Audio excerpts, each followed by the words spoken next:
कल मैं ऐसे ही अपने दादा से बातें कर रहा था। इन बातों ही बातों में मेरे दादा अपने संघर्षपूर्ण जीवन की टाइमलाइन मुझे सुनाने लग गए। मेरे दादा की शादी सिर्फ 18 साल में हो गई थी एंड यही रीज़न है कि मेरे दादा ने सिर्फ 68 साल की उम्र में अपनी 50th वेडिंग एनिवर्सरी मनाई। सिर्फ 20 साल में ही मेरे दादा के फर्स्ट बेटे यानी कि मेरे ताऊजी पैदा हो गए थे एंड आगे जाके मेरे पापा। तो ये बैक स्टोरी मैंने तुम्हें इसलिए सुनाई ताकि तुम ये जो हमें टाइम के साथ साथ मैस्कुलिनिटी में कॉन्ट्रास्ट देखने को मिला है उसको समझ पाओ। 20 साल में मेरे दादा का फर्स्ट बेटा यानी कि मेरे ताऊजी पैदा हो गए थे। लेकिन आज के टाइम तो 20 साल के सिग्मा लौंडे 4-4 दिन तक अच्छे तक नहीं बदलते, इनफैक्ट नहाते तक नहीं है। 20 साल के बच्चे आज भी पसंद की सब्जी ना बनने पर खाना तक नहीं खाते, और खाते भी हैं तो वो भी बेड पर, जिसमें से भी एक हाथ में उनके फ़ोन होता है, अब दूसरे हाथ से वो खा रहे होते हैं।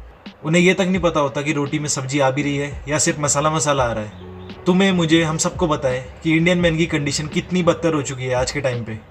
एंड ये बात तुमने हर 5 में से 6 सेल्फ इंप्रूवमेंट यूट्यूबर्स के मुंह से सुनी होगी, जो कि ठीक भी है।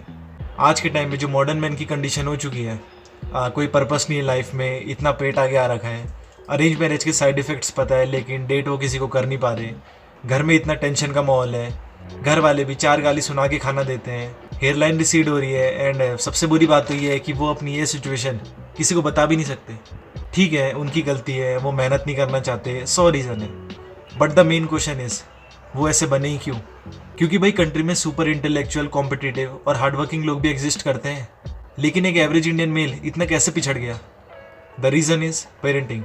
अब कुछ लोगों के पीछे गोली लग गई होगी कि सारे पेरेंट्स को बुरा बोल रहा है, तो पहले ही क्लियर कर दूं कि हमारे पेरेंट्स या कोई भी पेरेंट इन जनरल बहुत अच्छे होते हैं, हमारा भला चाहते हैं। वो हमें कभी भी स्ट्रगल करता हुआ नहीं देख सकते, इसलिए वो हमें हर चीज़ प्रोवाइड कराते हैं। बट ये प्रोवाइड कर करके एक ऐसी सिचुएशन आ चुकी है जहां हमारे पेरेंट्स ने हमें एक प्रिंस बना दिया है, जिससे सब कुछ हाथों में मिल रहा है। ओवर पैम्परनेस जिसे कहते हैं। रिचार्ज खत्म होने से 2-2 दिन पहले ही सबके रिचार्ज हो जाते हैं। 25-25, 30-30 हज़ार के सब पे फ़ोन है, लेकिन काम उस फ़ोन का एक ही होता है, रील स्क्रॉल करना। माँ मना करती है कि मेरी हेल्प मत कर, जाके अपनी पढ़ाई कर ले, लेकिन पढ़ाई की आड़ में तुम क्या करते हो वो तुम्हें भी पता है। आई गेस तुम्हें पता है कि फॉरेन कंट्रीज़ में बच्चे 17-18 साल की उम्र में ही घर छोड़ देते हैं, अलग रहने लग जाते हैं, रिस्पॉन्सिबल बनने लग जाते हैं, लेकिन यहाँ शादी तक माँ बाप करा के देते हैं। इतने रिसोर्सेज हमारे पास हैं, फ़ोन, पीसी, लैपटॉप, सारे डिवाइसेस हैं, लेकिन फिर भी 20 रुपये कमाने जितनी औकात नहीं है हमारी। बचपन से ही हमारे घर वालों ने हमें इतना प्यार दिया है, इतनी कंफर्टेबल सिचुएशन में रखा है, कभी कोई प्रेशर नहीं आने दिया, जिसकी वजह से आज हम इतने वीक हो चुके हैं कि एक लड़की के रिजेक्ट करने से हम डिप्रेस्ड हो जाते हैं। बाहर क्रिकेट खेलने की उम्र में हमारी मेंटल हेल्थ ख़राब हो रही है। कोई नया काम स्टार्ट किया, उससे रिजल्ट्स नहीं मिल रहे तो हम दुखी हो जाते हैं, क्योंकि बचपन से ही हमारे घर वालों ने हमें इतना बचा के रखा है, इतना पैम्पर करके रखा है, जिससे हम सोचते हैं मैं इस दुनिया का राजा हूँ, मैं तो पापा हूँ, पापा इस दुनिया का पापा। इनफैक्ट मैं कौन सा तुमसे अलग हूँ, मैं भी तो तुम्हारे जैसा हूँ। आज भी मेरे सारे दोस्त मेरा मजाक उड़ाते कि साले तुझे रास्ते नहीं पता, कौन सी जगह कहाँ पे वो तुझे पता नहीं है, फेमस लैंडमार्क्स नहीं पता। जस्ट बिकॉज मैं घर से ज़्यादा कभी बाहर गया ही नहीं, क्योंकि मेरी मम्मी बहुत सेंसिटिव है, उन्हें लगता है कि मेरे घर से बाहर जाते ही मुझे कुछ हो जाएगा, इसलिए घर से मुझे ज़्यादा कभी बाहर रहने ही नहीं दिया। वो बात भी अलग है कि मैंने कभी इंटरेस्ट नहीं दिखाया चीज़ों में, लेकिन इतने रिस्ट्रिक्शन भी नहीं होने चाहिए जहाँ बच्चे का डेवलपमेंट ही रुक जाए। एंड मैं ये नहीं कह रहा मुझे बाहर जाने दो, मुझे आवारागर्दी करनी है, मुझे दोस्तों के साथ घूमना है, but basic ground level knowledge तो सब पे होनी चाहिए ना।